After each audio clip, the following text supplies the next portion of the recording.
What's going on, boys? We are starting a new series today. As you might could tell, we are in the beautiful mountains of the Blue Ridge Trail, I should say.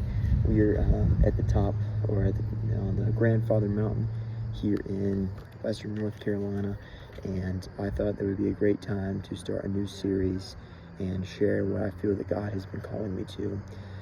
When it came to selecting this series, I initially didn't really know what was going to be best for this, and as you can see, the wind is trying to knock all of my sheets off.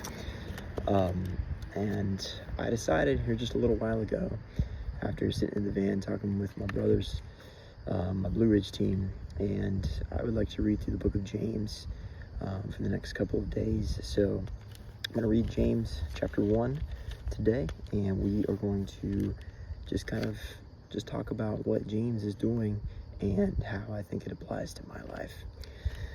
The first thing that I want to take a look at is verses 2 through 4, which says, "Consider it pure joy, my brothers and sisters, whenever you face trials of many kinds, because you know that the testing of your faith produces perseverance. Let perseverance finish its work, so that you may be mature and complete, not lacking anything, if any of you lacks wisdom." So, perseverance, very strong word that most of us have probably heard since the day we started going to school. So one of the biggest things that I was able to take away from this is that we shouldn't give up just based off one mistake. And I feel that a lot of people often fall into this category. They mess up one time and they think, well, I'm just a screw up. I'm just not it. God chose wrong. But I don't believe that's the truth. I believe that we are going to fall many times before we are made into what God has originally designed us to be. And while this may take time, it is possible. Action builds confidence, as my brother Abu would say. And the challenges of this world make us stronger with God. God knows that this world is full of sin. It is corrupt, evil, but there clearly is a way that we can follow that will lead us to grow closer to Him. God is not far from us. He's very much right beside us. Coming through these mountains, I have really gotten a glimpse of how just amazing, how vast everything is up here. I mean, you have just the crazy elevation changes to the open fields. I mean, just earlier I was running my first leg of the Blue Ridge, and I ran past some Christmas tree farms. Man, just the smell, it's all quiet. You can hear just the birds and everything. That's what life was meant to be. That's how God originally invigorated the world, was for everything to be peaceful, to be loving, and for us to make the earth as our own. And everything's so spread out here, and you just feel like you can be with nature. I'm at this park right now, and it is just amazing how much space and just greenery is everywhere. You just feel so captivated by the creation of God. And so I believe this kind of ties in with the second set of verses that I'd like to share, verses 13 through 15, which say, "When tempted, no one should say, 'God is tempting me,' for God cannot be tempted by evil, nor does He tempt anyone. But each person is tempted when they are dragged away by their own evil desire and enticed. Then, after desire has conceived, it gives birth to sin, and sin, when it is full grown, it gives birth to death." So the evil that is in this world is not from God. It is not because of God's will that God has allowed this evil to come into the world. A lot of cars going by. But the evilness of this world is off of our own choices.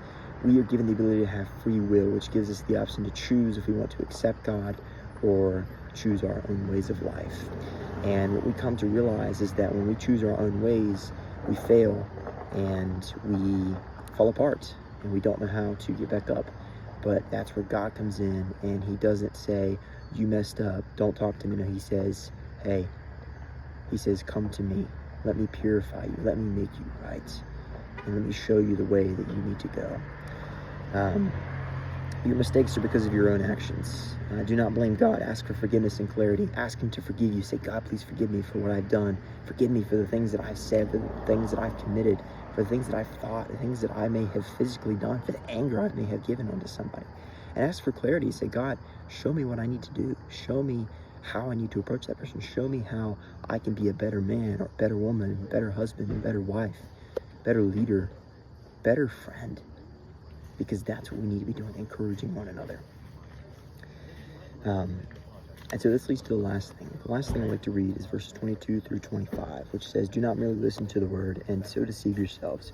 Do what it says. Anyone who listens to the word but does not do what it says is like someone who is looking at himself in the mirror, and after looking at himself goes away and intimately forgets what he looks like.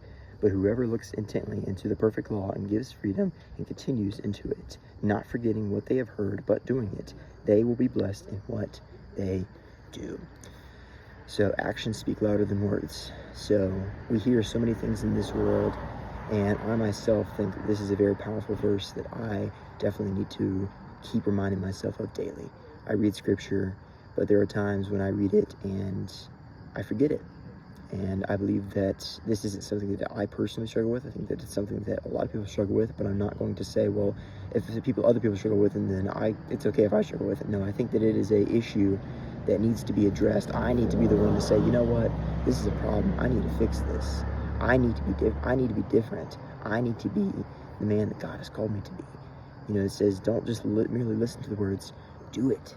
Put it into the action. Like, actions speak louder than words. And most importantly, ask questions and find out how you can grow daily. Because if you don't ask, the answer is always no. And while sometimes the answer may not always be yes from some people, maybe it's just a maybe. Maybe it's just a not yet. I believe that God has 3 distinct answers: yes, not yet, and no. And I believe that most of the time we think that God is always telling us no. But either there are times he tells us yes, or sometimes he tells us not yet. And that not yet part is where you should say, okay, God, show me what I need to do. Show me how I can do this, because I don't know what next step to take. I am clueless. I need some assistance. And so that's where we will wrap up for today. I'd like to go ahead and read today's daily prayer and just kind of talk about the Blue Ridge a little bit for those who may not have heard of it before, and kind of share my experience with this. We are on September 5th. Today's title is called Present Troubles. We are in the 365 Power Prayers for Men. Very encouraging. Today's verse is 2 Corinthians 4:17 through 18, which says, "Our present troubles are small and won't last very long, yet they produce for us a glory that vastly outweighs them and will last forever. So we don't look at the troubles we can see now, rather we fix our gaze on things that cannot be seen.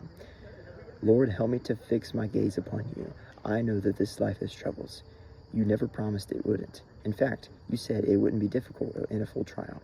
You said we will be hated, judged, and put on trial for your name. So I expect that life will be getting worse before it gets better. Help me to be ready for give a good witness. Make me a spirit strong and fill me with the authority of your word. Holy Spirit, give me the right words to speak when that day comes. I want to be prepared, devout, and strong for you, Jesus." So this world is corrupt. People are going to hate us. They're not going to like us. And sometimes it may cost you your life. But if we are really devoted to God, then none of that will be a problem. Nothing will be an issue for us. You would be willing to give up your own life, even if that means that you have to say, you know what? I'm a follower of God. I don't care if it takes my life. I don't care if I lose everything. Think about the story of Job we read a few months ago. He lost everything, yet stayed devoted to God. That's what we must do. Read the word. Don't just merely listen to it. Put it into action and see where it takes you, because I can guarantee you, you will be have so many doors open for you that you never would have had before. As I said, I am out here on the Blue Ridge Relay. We are running 206 miles in about 30 hours. And right now we are almost halfway through. I'm getting ready to turn my second leg here in about 2 hours. So there's just an amazing experience that I get to do. This is my second time running it. So I pray that if there's a goal out there that you have set, that you will put it into action. Train for it. Practice like you play. I've been training for this Blue Ridge for about 6 months, and this is just something that I've been looking forward to. So whatever it is you're looking forward to, don't just wait for it to come. Prepare yourself for it. Train for it. And when that day comes, you'll be ready. So that is where we'll end up today. I hope you guys have had a great Friday, And I hope to see you guys tomorrow when I finish the race. I will see you then. Peace out, boys.